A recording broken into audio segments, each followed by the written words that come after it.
আমি পঞ্চায়ত আৰু গ্ৰাম উন্নয়ন বিভাগৰ সমূহ ঠিকাভিত্তিক কৰ্মচাৰীসকলে আমি 11, 12, 13 তাৰিখে কৰ্মবিৰতি পালন কৰি আছোঁ। আমাৰ কৰ্মবিৰতি পালন কৰাৰ উদ্দেশ্য এটাই হ'ল, আমি 2008-9 পৰা আজি 15-16 বছৰে আমি কণ্ট্ৰেকচুৱেল হিচাপে কাম কৰি আছোঁ। কিন্তু আমাৰ লেভেলত যিখিনি কাম হয়, ক'ব গ'লে আমাৰ কণ্ট্ৰেকচুৱেল ষ্টাফখিনিয়ে মানে আপোনাৰ গাঁৱৰ লেভেলত, পঞ্চায়ত লেভেলত কাম কৰাৰ ভালেখিনি অৰিহণা যোগাই আছে। যেনেকুৱা PMYG হওক, MGNREGA হওক, NSCP হওক, অৰুণোদয় হওক। তাৰপিছত আমাৰ অতিৰিক্ত কিছুমান কাম আমাৰ জাপি দিয়ে, যেনেকুৱা PHCৰ পৰা আপোনাৰ কি কৰে, আপোনাৰ ইণ্ডিভিজুৱেল বেনিফিচিয়াৰী যিবিলাক আপোনাৰ টয়লেট হয়, সেইবিলাকো ছাৰ্ভে কৰি দিব লাগে। তাৰপিছতো ইলেকশ্যন কমিশ্যনৰ পৰা আমাৰ ইলেকশ্যন ডিউটিও কৰিব লাগে। কিন্তু ইমানখিনি কাম কৰাৰ পিছতো আজি আমাৰ 15-16 বছৰে আমাৰ যিটো চাকৰি যিটো সুনিশ্চিতকৰণ 60 বছৰকলৈকে, সেইখিনিও আজিলৈকে আমাৰ মানে চৰকাৰে মানে বঞ্চনা কৰি আহিছে। আমাৰ কৰ্মবিৰতি একচুৱেলি আমাৰ কোনো চৰকাৰীৰ বিপক্ষেও নহয়, আমি ইয়াতে আন্দোলন কৰিব অহা নাই। আমাৰ উদ্দেশ্যটো হ'ল, আমাৰ যিটো দাবী, আমাৰ ন্যায় প্ৰাপ্তিৰ দাবীত আমি একচুৱেলি কৰ্মবিৰতি কৰি আছোঁ। আৰু আশা কৰোঁ যে এইটো আমাৰ বিভাগীয় মন্ত্ৰী হওক, আমাৰ মুখ্যমন্ত্ৰী মহোদয় হওক, আমাৰ ফালে অলপ চাব।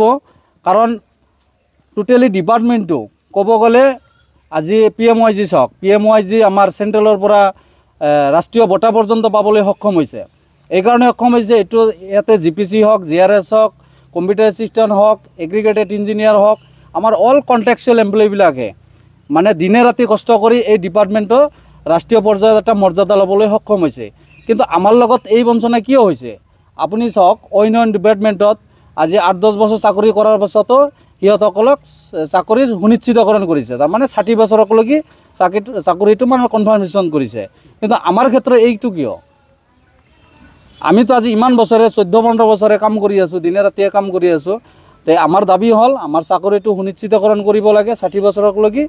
আৰু যিটো সমকামৰ যিটো দৰমহা বেতন, সেইটো হ'ব লাগে, ROP লাগু হ'ব লাগে।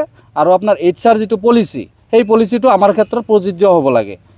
আৰু এইটো আপোনাৰ আমাৰ কি কৰ্মচাৰীসকলে এনেকুৱাও হৈছে আপোনাৰ যে মানে কৰ্মক্ষেত্ৰত কৰ্ম কৰি থকা অৱস্থাতো দুৰ্ঘটনাতে হওক এনেকুৱা পতিত হৈছে। আজিকালি সেই ফেমিলিবিলাকৰ কি হ'ব? সেইকাৰণে আমাৰ HR পলিচি হওক, ROP লাগু হওক, এইবিলাক হ'ব লাগে। আৰু চাকৰি আমাৰ 60 বছৰ সুনিশ্চিতকৰণ হ'ব লাগে।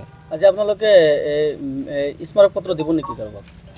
হয়, আমাৰ স্মাৰক পত্ৰ মানে কি, আমি ফাৰ্ষ্ট টাইম আমাৰ যোৱাকালি আছিল কৰ্মবিৰতি, আজি আমাৰ দ্বিতীয় দিন, অহাকালি আমাৰ তৃতীয় দিন আছে। তাৰপিছত 18-19 তাৰিখে আমাৰ ডিষ্ট্ৰিক্ট লেভেলত আছে। আৰু তাৰপিছতো যদি আমি যদি বিভাগীয় কৰ্তৃপক্ষৰ পৰা যদি কোনো সঁহাৰি নাপাওঁ, আগন্তুক পৰ্যায়ত আমাৰ এছ'চিয়েশ্যনে এনেকুৱা হেৰি ল'ব যে আমি দৰকাৰ হ'লে মানে ষ্টেট লেভেলত ধৰ্ণা কাৰ্যসূচী ল'বলৈ মানে বাধ্য হ'ম।